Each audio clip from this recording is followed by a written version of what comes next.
Yo, guys, welcome back again today. Today we're going to be talking about Afro Salvadorians. Afro Salvadorians are mostly mixed into the population of El Salvador.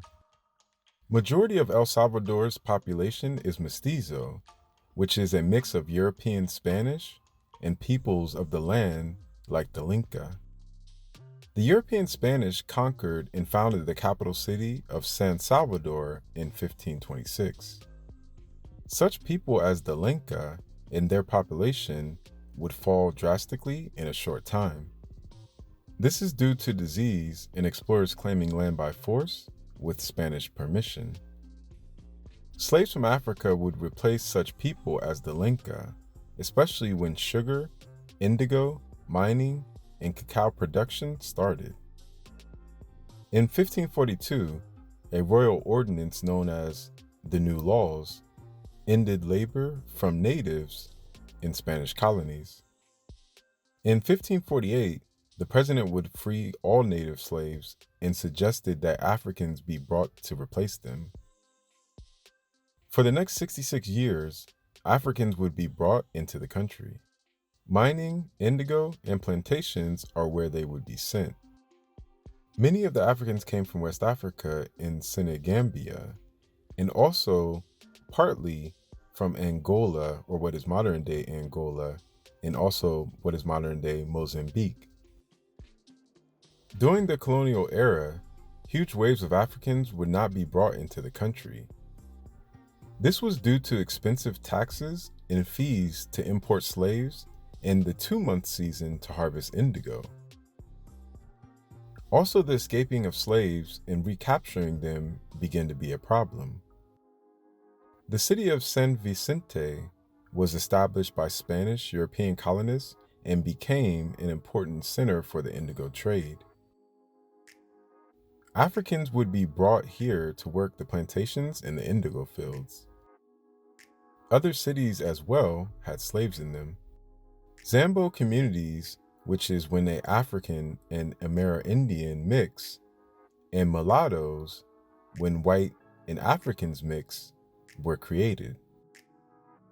The government would try to stop this mixing, but they cannot stop this. The mixed kids would be free under Spanish law. Racial whitening would also happen in the country to erase the Afro Salvadorian and Amerindian presence. Maroon populations from escaped slaves would start to pop up. In 1611, slave mulattoes would be used to defeat a maroon community. Conquer and divide at its best. Militias would also be used to fight off pirates and private companies who wanted to take parts of El Salvador and resources. In 1630, a wave of attacks would happen to the country, and though Africans were banned from militias, free and enslaved blacks would be recruited into them. During this time, the militias would be segregated. In 1625, a slave rebellion in San Salvador would be avoided by a narrow margin. This made the government more reluctant to import slaves unless absolutely necessary. With growing free mulatto and mestizo populations and cheap native labor, fewer slaves were brought into El Salvador. With continuing mixing of Zambos, mulattoes, and mestizos, the people would start to mix at a heavy rate. In 1821, the country would get their independence from the Spanish Empire, as well as multiple other countries within Central America.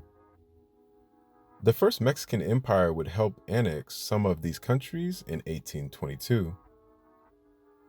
European Spanish women also did not come in big numbers to the country as well. Most people in the country are a mix of all three populations. In 1823, the establishment of the United Province of Central America was created. This was for a short time, till 1838. 5 countries would join together in this confederation, and eventually 2 Mexican states were added as well. With various different people in Central America trying to abolish slavery, Delgado wrote into the Constitution that slavery would be abolished throughout the Federation. In 1824, the Constitution was adopted in November.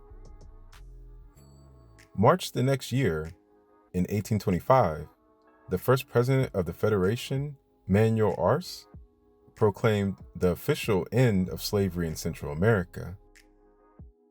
This federation would be the first nation, after Haiti, to abolish slavery. Due to 3 El Salvadorian statesmen in the 1800s that helped this process, this would happen. British settlers in Belize would be scared of this, and many slaves fled across the borders to freedom. Because of the disagreement between liberals, conservatives, and separatists trying to leave the Confederation, a civil war would break out. After bloody wars, in 1840, the Confederation would dissolve.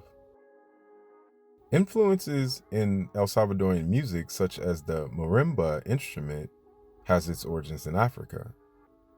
Rhythms and dances have influences from Africa, and many popular social dances have been adopted from Africa and Afro-Caribbean music.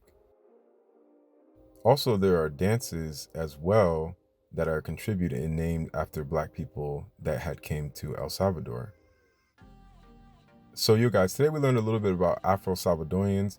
Please like, subscribe, turn on the bell notification down there so you get all my videos. Check out my online African diaspora art NFT down there in the description. Also, like me on all social medias, which is Afric Network, which is Instagram, Twitter, SoundCloud, Facebook, Snapchat, TikTok. Each one teach one. Always love each other. Always learn from each other. And yo guys, until next time, adios. Peace. One love.